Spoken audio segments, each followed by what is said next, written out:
It would change business, politics, corporate, and the way people work with one another. And it's already happening with the Me Too movement, with all of the other kinds of things. When you see issues that are inappropriate between humans, and they've been I would say, with us for hundreds of years, and they begin to resolve them, that is a new normal. When you see the unrest because of the authorities, and they say, well, it's got to be resolved, and we start to then resolve them, that is part of all of this in the new normal. So we are starting to see changes in our society, in our culture, and other countries are too. That's all part of it. Beautiful. Thank you so much, Lee. And we're now going to move into a meditation, and that will be followed by a channel from Kryon. And let's use this brief pause in our day, this moment where we can stop. Let's use this moment to have self-compassion for our own journey. And the compassion is generated from inside you. Your heart has such a capacity for love, gratitude, compassion.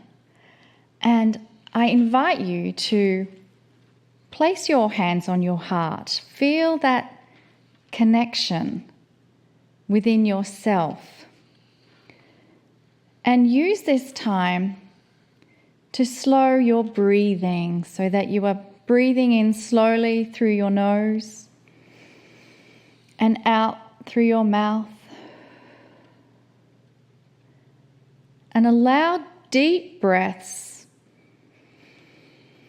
slowly in and slowly out. And shift your focus to your heart center, where you are now connecting with your own hands. Feel the love and gratitude for being in the right place at the right time, connecting with your own compassionate, loving heart. And as we focus on our heart, perhaps there is a message that your heart is wanting to send to you.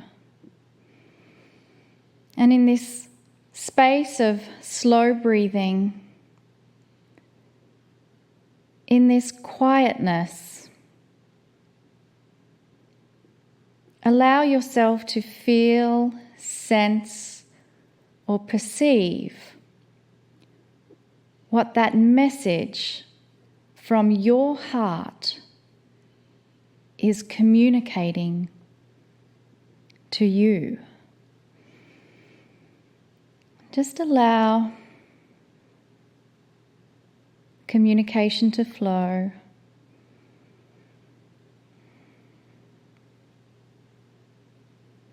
Feel the gratitude and love that your heart is sending to you. Feel the joy and excitement your heart has that you are beginning this dialogue. It is so happy to hear from you. It has been so happy to communicate these beautiful, loving messages to you. And it asks you to please communicate again and again in the future.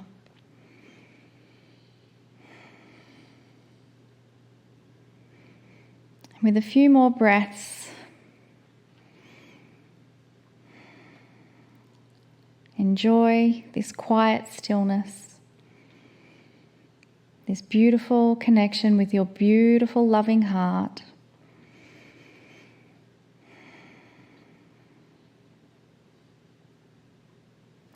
And you may now gently release your hands.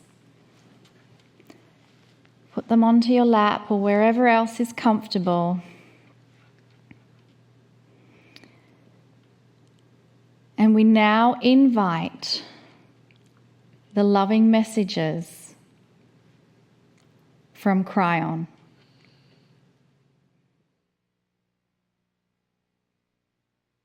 Greetings, dear ones. I'm Kryon of Magnetic Service. I would like to speak just briefly, but in a way I never have before, about something you're going to hear more and more about. It's called the field. The field has been defined many times because it's starting to be seen and measured. Is it possible that there could be some kind of field of energy around all of you that is the field of consciousness? But it's so big and contains so much more than you that it might be the consciousness of all of those in the planet collectively, so that you might sense something that is coming. Now we have movies about it, documentaries about it, measurements of it.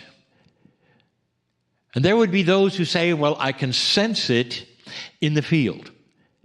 And they'd be right. We now know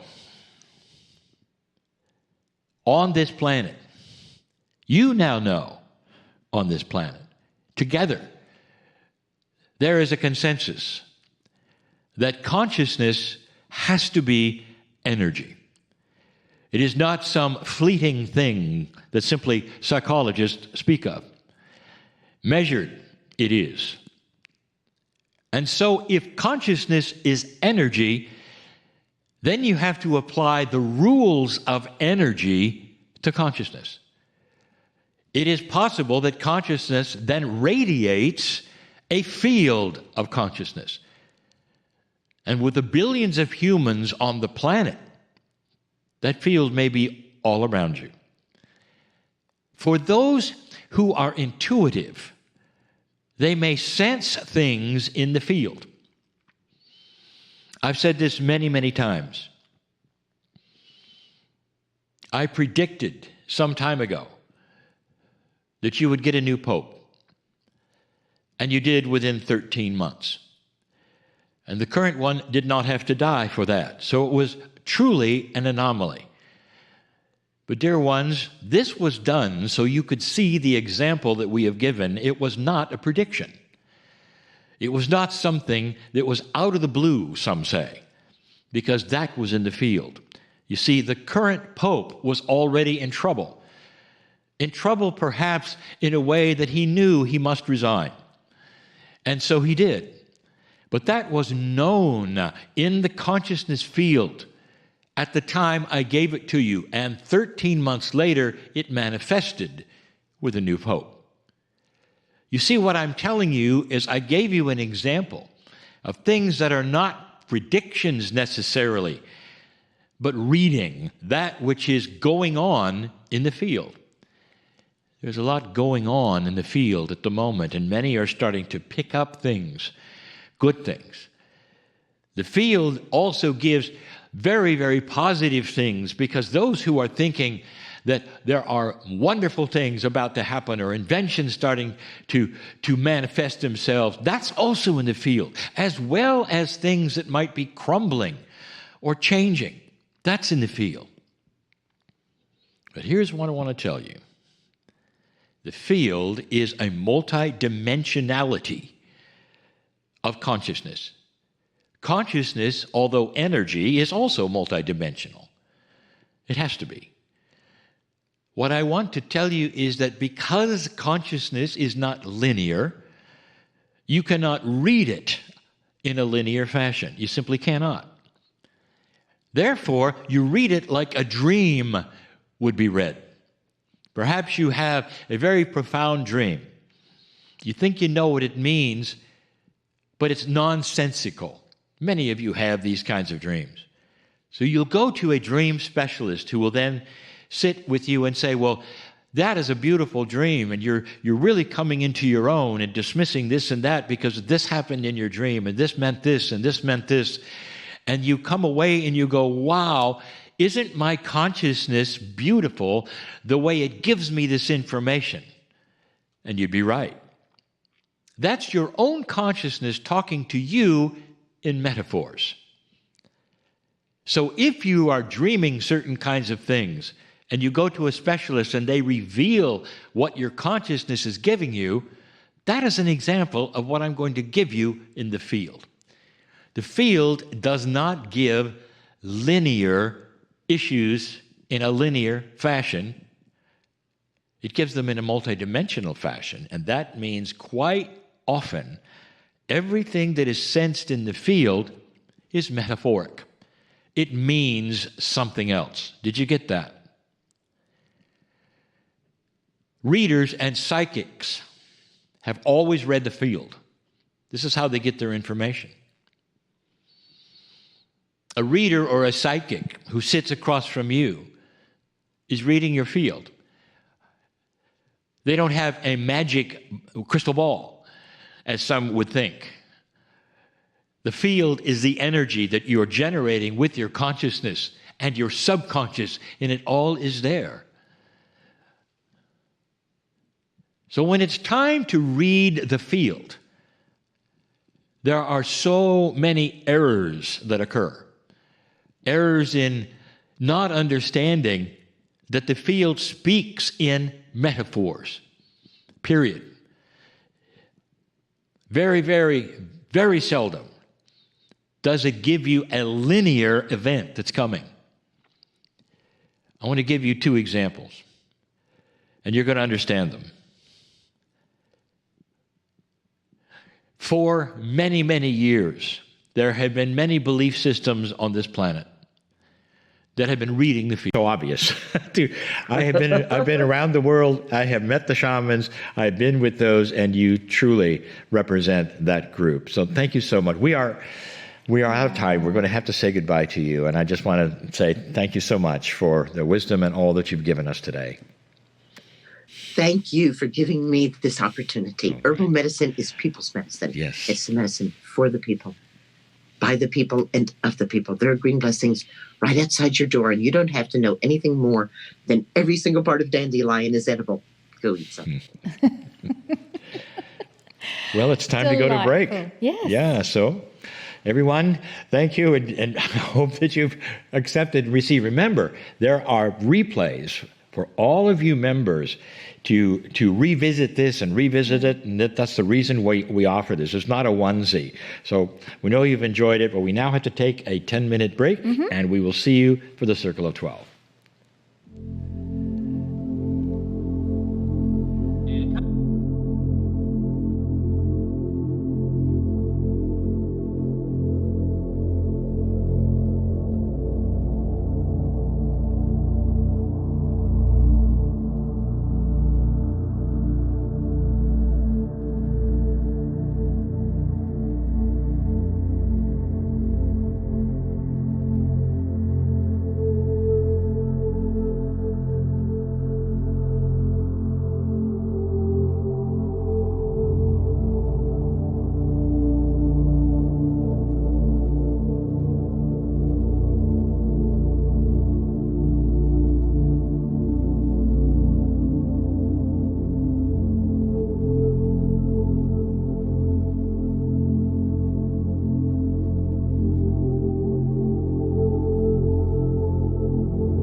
Welcome back from the break, everyone.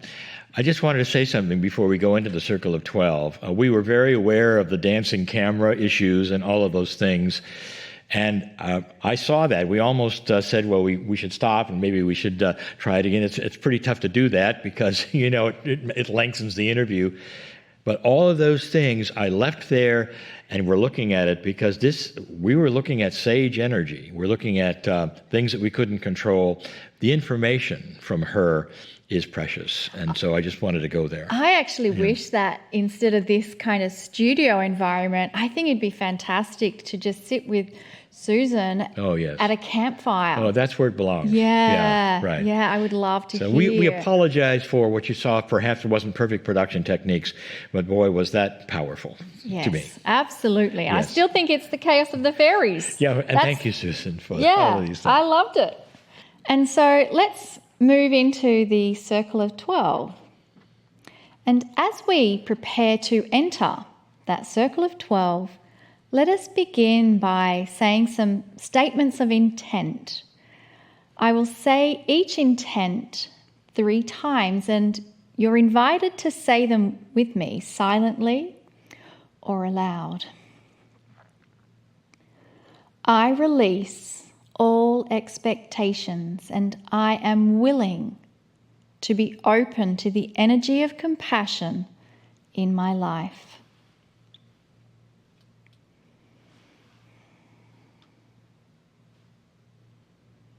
I release all expectations, and I am willing to be open to the energy of compassion in my life.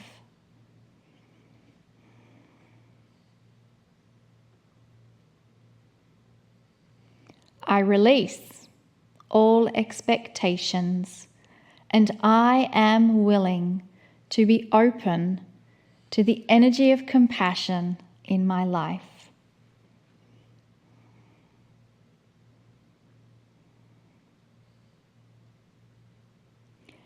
I accept the perfect love of God.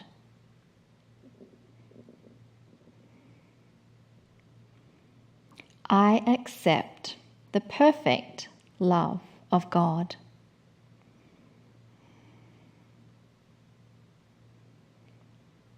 I accept the perfect love of God. I give permission to experience the grandness of my soul.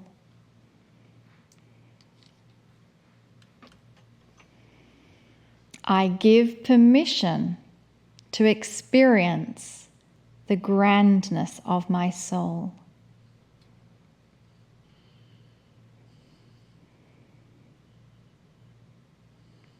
I give permission to experience the grandness of my soul.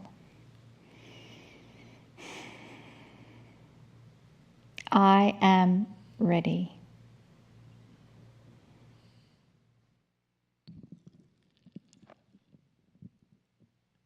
Greetings, dear ones. I am Kryon. Come a little closer.